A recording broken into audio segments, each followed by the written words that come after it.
Jóvenes, buenos días. Pues vamos a continuar con nuestra materia de biología. Hoy vamos a ver lo que es la homeostasis celular.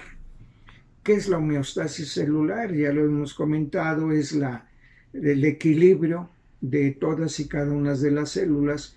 El equilibrio, ¿por qué? Porque debe de mantenerse el equilibrio de muchos rubros o conceptos. Equilibrio hidroelectrolítico, equilibrio ácido básico, equilibrio metabólico, etcétera. Y aquí juega un papel importante muchos procesos vitales. Empezaremos por metabolismo. Primero, ya lo habíamos mencionado, ¿qué es metabolismo? El término metabolismo etimológicamente significa metabolé, que es igual a cambio. Hemos oído hablar muchas de las veces que pues el metabolismo está acelerado o es lento o X, ¿no? Quiere decir que el metabolismo es cambio. ¿Por qué? Porque todo lo que nosotros ingiéramos lo metabolizamos, lo cambiamos. Así puede ser la simple agua, al ingerirla dentro de nuestro organismo cambia totalmente, se metaboliza. Si comemos proteínas de origen animal o vegetal, nuestro metabolismo las desbarata, las cambia. Entonces el metabolismo. En el caso del metabolismo celular, ¿qué significa? Que acuérdense que nosotros somos organismos heterótrofos, a diferencia de los vegetales que son organismos autótrofos, pero esto es muy aparte porque el metabolismo celular significa que van a llevar reacciones catabólicas y anabólicas precisamente para llevar a cabo su metabolismo. ¿Qué son reacciones anabólicas, catabólicas? Comentábamos que el metabolismo lo comprenden dos procesos, reacciones catabólicas y reacciones anabólicas. Reacciones catabólicas quiere decir de destrucción, reacciones anabólicas de síntesis. En otras palabras, catabolismo, anabolismo. De destrucción, ¿por qué? Un ejemplo, si nosotros ingerimos algún tipo de proteína animal o vegetal que está compuesta, ya sabemos, de una larga cadena de aminoácidos en un orden determinado y número determinado, nuestro metabolismo va a sufrir reacciones catabólicas, esa proteína, o sea, la desbarata en sus componentes que son aminoácidos. Posteriormente, esos aminoácidos se van a volver a juntar por acción o ayuda del RNA, que es el ácido ribonucleico, y con la participación de los ribosomas, para que ahí se sinteticen nuevas proteínas. Quiere decir que la reacción anabólica la destruye, la reacción catabólica la destruye, la reacción anabólica las une o las sintetiza. Bien, el catabolismo celular es precisamente esto, se lleva a cabo, y un ejemplo muy claro es cuando la glucosa en un organismo sano, en un organismo íntegro, esa glucosa se desbarata hasta convertirse en dióxido de carbono, agua y ATP, o sea, se cataboliza. Y esto se lleva a cabo por medio de dos procesos. La primera degradación de la glucosa se lleva a cabo en el citoplasma, desbaratándose o partiéndose a la mitad la glucosa, que es una hexosa, se parte en dos triosas, que es el ácido pirúvico, para que entre al ciclo de Krebs. Es un ejemplo del metabolismo celular, como hay otros ejemplos de metabolismo celular en el que la célula tiene que hacer su metabolismo propio para que pueda tener una homeostasis. Aprovecho esto del metabolismo, que la célula es la unidad básica de la vida, es la unidad funcional, la unidad anatómica de la vida. Entonces, al ser un ente vivo, la célula tiene vida, pues tiene metabolismo propio, a diferencia de los virus que no tienen metabolismo propio, por lo tanto no son seres vivos. Bien, entonces ese es lo que significa el metabolismo. Esto tiene que ver mucho, por ejemplo, lo vamos a ver más adelante en la respiración, cómo la glucosa se va a oxidar lógicamente con oxígeno.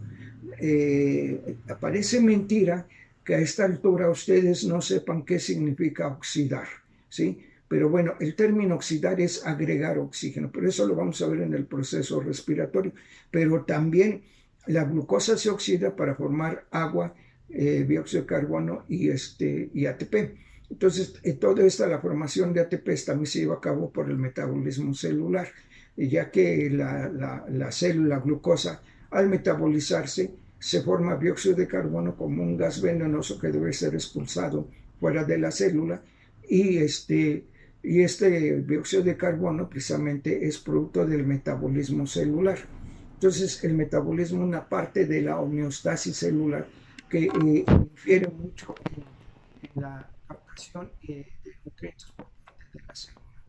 En el caso de la comunicación celular, fíjense que esto es muy importante, es un poco largo y complejo, pero vamos a hacerlo de manera desglosada, muy superficial. ¿Qué es la comunicación celular?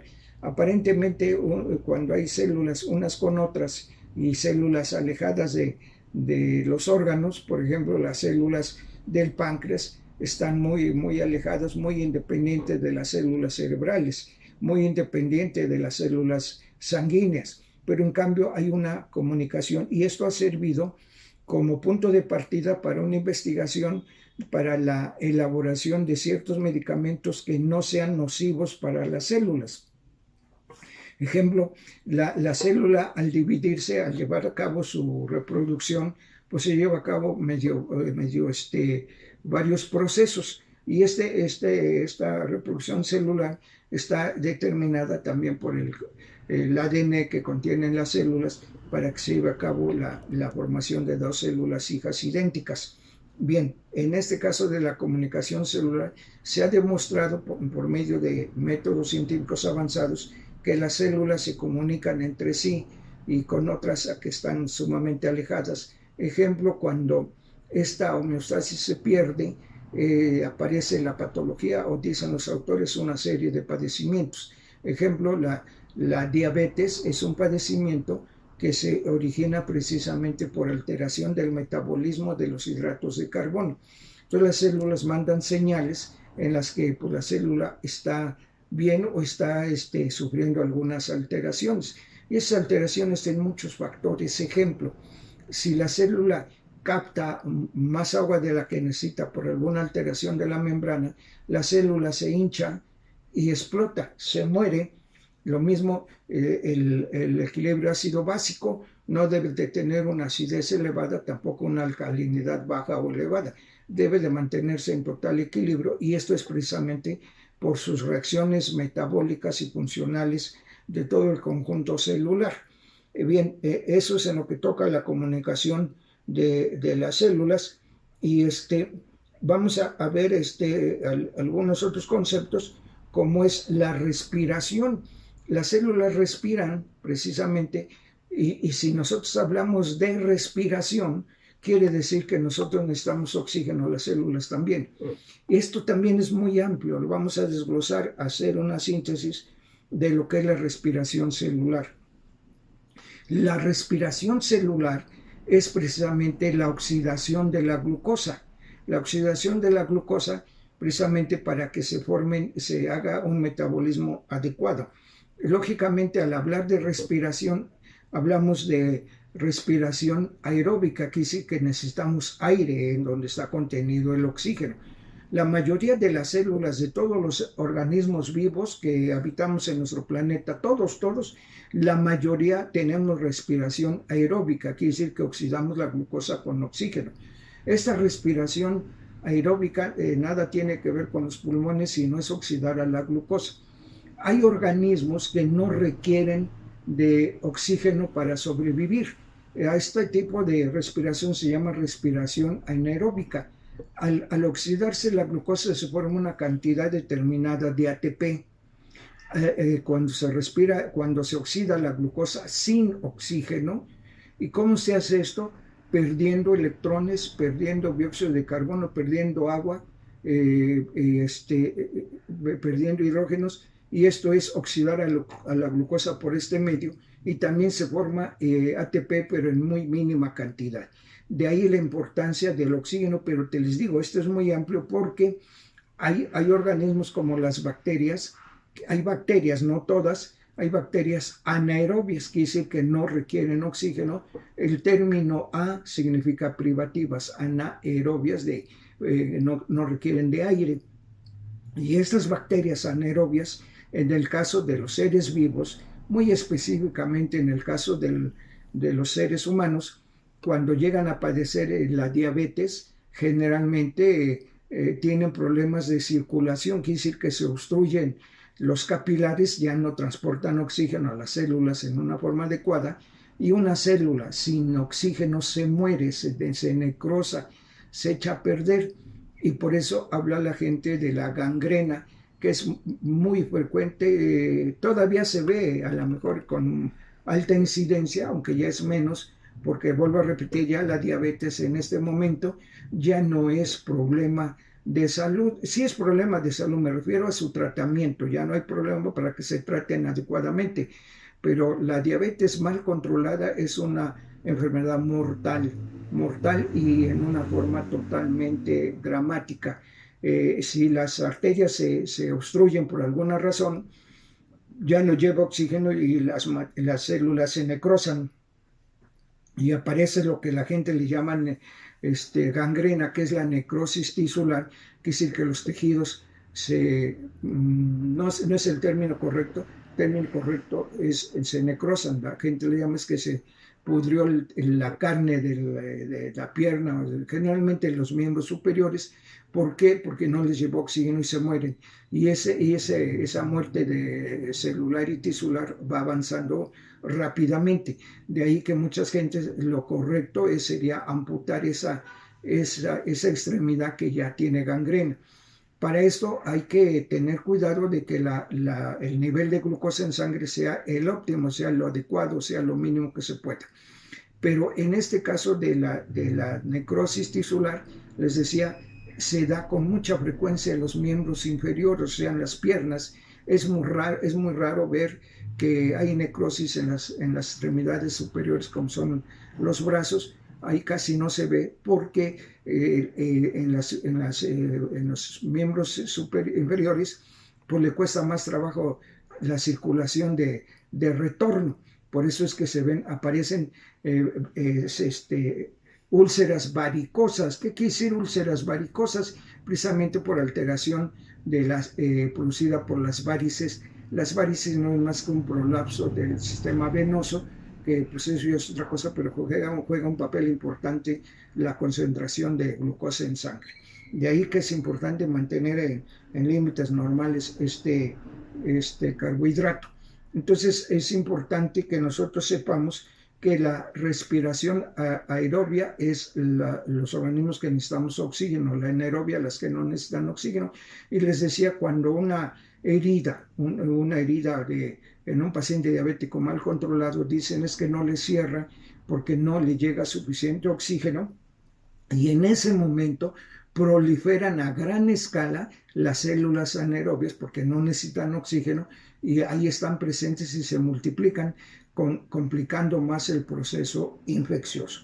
Pero que quede claro que la respiración celular no es más que la oxidación de la glucosa, les digo a los alumnos, lógicamente con oxígeno. Comentábamos que parece mentira que a esta altura no sepan ustedes qué es oxidar, ya que en el caso de sus conocimientos de secundaria, lógicamente tendrían que ver el fenómeno de oxidorreducción. Oxidorreducción quiere decir que óxido que tiene oxígeno, reducción que no tiene oxígeno. Por ejemplo, en el ciclo de Krebs se reduce un compuesto que se denomina nicotina adenin-dinucleótido, que es un proceso del metabolismo de la glucosa. También hay adenin-dinucleótido reducido, quiere decir que tiene menos oxígeno. Bien, entonces esto es importante a nivel de la célula, que tenga la homeostasis, el equilibrio adecuado, tanto en su oxidación de la glucosa por medio de la respiración aeróbica y no anaeróbica, que es lo que llevan algunos otros organismos. Es importante mencionar que la homeostasis es el equilibrio de todos los conceptos de la célula para que la célula esté en un mejor nivel de, homeostasis. Esta homeostasis juega un papel importante, esto lo vamos a ver en la próxima clase, juega un papel importante el equilibrio que se encuentra la célula en lo que toca a su medio ambiente.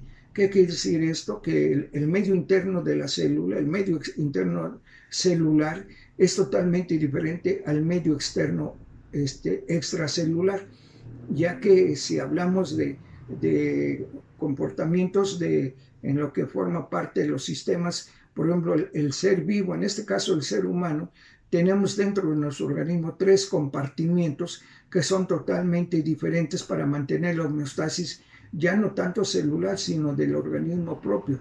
Estos comportamientos son el comportamiento intracelular, extracelular e intersticial. ¿Cuál es el comportamiento intracelular? Su nombre lo dice, dentro de la célula. Extracelular, la que se encuentra en su medio interno, que incluye a los vasos sanguíneos. Y el medio intersticiales entre una célula y otra son compartimentos totalmente diferentes entre lo que toca a su composición, tanto de electrolitos como de agua y como de sustancias de nutrientes y desecho. Ejemplo, hay células que dentro de la célula hay suficiente sodio con cargas positivas y fuera de ella cloro con cargas negativas. Este equilibrio de cargas debe de mantenerse.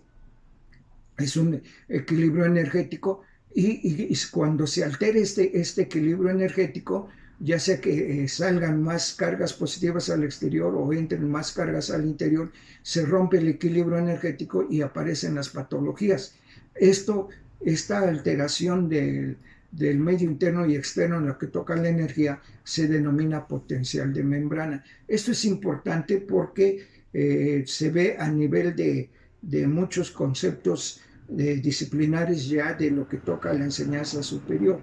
Ejemplo, para que tengan ustedes una idea, por ejemplo, en cualquier disciplina de la medicina se tiene que entender esto que estamos viendo del potencial de membrana, porque si no la situación se altera. En este caso, las células cardíacas que tienen un potencial de membrana bien específico, ya que ahí en el corazón un conjunto de células forman precisamente su pila propia, su centro de energía propia, que es un nódulo auriculoventricular donde se forman los latidos del corazón. Es una pila muy específica del corazón, al grado de que cuando falla esta pila normal, ¿verdad? La persona está en riesgo de muerte, y ahora ya con la tecnología ya se les implanta una pila artificial, ¿verdad? Que es un marcapaso. Entonces, todo esto tiene que ver precisamente con este equilibrio celular.